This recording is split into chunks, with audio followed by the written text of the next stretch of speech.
Hello everyone. Today video is regarding defective chart, that is NP chart. In the last video I will give a brief description regarding to the P chart, that is fractional defective chart. Now this one is defective chart, that is NP chart. This is the modified version of P chart where NP chart shows the number of defectives present in each sample. If the sample size n is constant, that is the number of units in all the samples is same and the number of defective items present in each sample is D. In NP chart, the mean number of defectives NP bar is used as statistic to find defective item. This forms the control limit or central limit for NP chart. In this chart, we can directly plot the number of defective items in samples rather than the fractional percentage on defectives as in P chart. According to the P chart, where for our control limits we are finding fractional defective. That is nothing but for each and every sample we are finding fractional defective. But for NP chart, no need of finding fractional defective. This is the modified version. You can directly plotting the defective items what we are giving. Therefore, the control limits for a defective chart is control limit equal to NP bar. N is a number of samples. P bar and sample size into P bar. What is P bar? P bar is nothing but defective. The defective can be found by number of defectives in all the items by total number of items in all the samples. Here it is capital N. Capital N represents K into small n. K means number of samples, N means sample size. By multiplying these two, we can get it as a capital N. Total number of samples in all, number of items in all the samples. Therefore, in this way you can find control limit NP bar. Next, upper control limit NP bar plus 3 root of NP bar Q bar. Already you well known that P bar is nothing but getting success, Q bar getting failure. Therefore, P bar plus Q bar value is always equal to 1. Therefore, you can write Q bar as 1 minus P bar. In this way, lower control limit also NP bar minus 3 root of NP bar Q bar. In this way, we can construct the control limits or central limits for defective chart NP chart. Now I am going to explain this NP chart with respect to one example. Here, according to the example, the number of defectives found in each of these 30 groups containing 30 items as follows. Overall, 30 samples are there. In that 30 samples, each samples consist of 30 numbers. And the total numbers means 30 into 30, 900. Number of samples 30. In each sample, 30 items are there. Therefore, capital N represents total number of all samples in all, number of all the items in all the samples.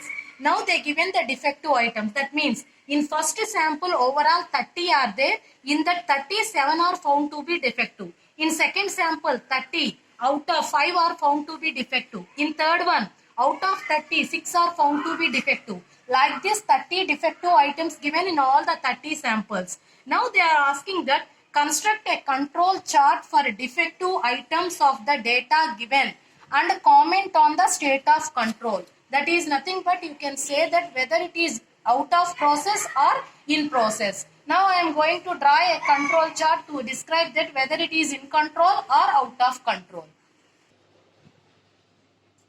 Therefore, according to this problem, we are constructing the NP chart. Therefore, here overall 30 samples are given. These according to 30 samples, in each sample some defective items are there. Overall 30 samples given, in each sample 30 items are there. In that 30 items some defective items are there. Therefore, first I am constructing the control limits. In order to construct a control limits, first you want P bar. P bar means sigma D by capital N. Sigma D represents total number of defective items in all the samples.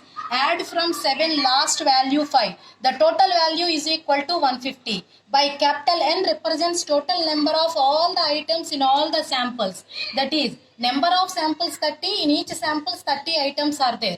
Total 30 into 30 overall 900 are there. Therefore 150 by 900 equal to 0.166. Therefore with respect to this test statistic P bar we can construct a control limit. Control limit formula NP bar. That is N means 30. 30 into 0.166 that equal to 5. Therefore, control limit here is equal to 5. In this way, we can construct upper control limit np bar plus 3 root of n into p bar into q bar. P bar already well known. Q bar is 1 minus P bar. By substituting the values here, you can get it as 11.12, approximately equal to 11. In the same way, by constructing lower control limits, you can get the value as minus 1.126. We cannot consider for the negative values, therefore we can round it off it as to 0. Therefore, the baseline you are taking as a 0. Now I am representing these control limits in the chart. Therefore, in order to construct a chart here, in x-axis I can take the sample numbers, y-axis I am taking defective values. In x-axis, how many samples are there? 30. Therefore, I can take a length of 5. Therefore, 5, 10, 15 like this. In y-axis, here what is the highest value in given all the defective items? 10 is there. Therefore, you can construct up to 10. Therefore, I can take y-axis with the multiples of 3, 6, 9, 12. First, I am plotting the control limits. First control limit is 5. 5 is in between 6 and 3 and 6. Therefore, I can draw. Therefore, the control limit is 5 is in between 3 and 6. You can draw a horizontal line. Next, upper control limit is length above of control line, that is in between 9 and 12 drawn with a dotted line. Lower control limit is 0. I am drawing dotted lines to the baseline. Therefore, control limits and upper control limits here we are representing. After that, immediately you can plot the defective items according to the given values. Therefore, first sample, for sample 1, what is the defective item? 7. For 1, you are representing as a 7. 7 is in between 6 and 9. Second, 5. Next, second one is 5, representing here. Next, third one is 6. Like this, I am plotting all the points regarding to the given problem. After plotting all the points here, just you can join all the points. By joining all the points, you can give some shape of the curve. Now, let us check that whether all the points are lie between LCL and UCL. According to these 30 samples, no point is outside of LCL and UCL. Therefore, we can say that the process is in control. Therefore, according to this defective chart, what the problem we are constructing, whether the number of defective charts are in control or out of control is perfectly it is in control. Therefore, we can go for continuation of process. Thank you, ma. This is regarding to the NP chart. In the next video, I would like to give a brief explanation regarding to the C chart.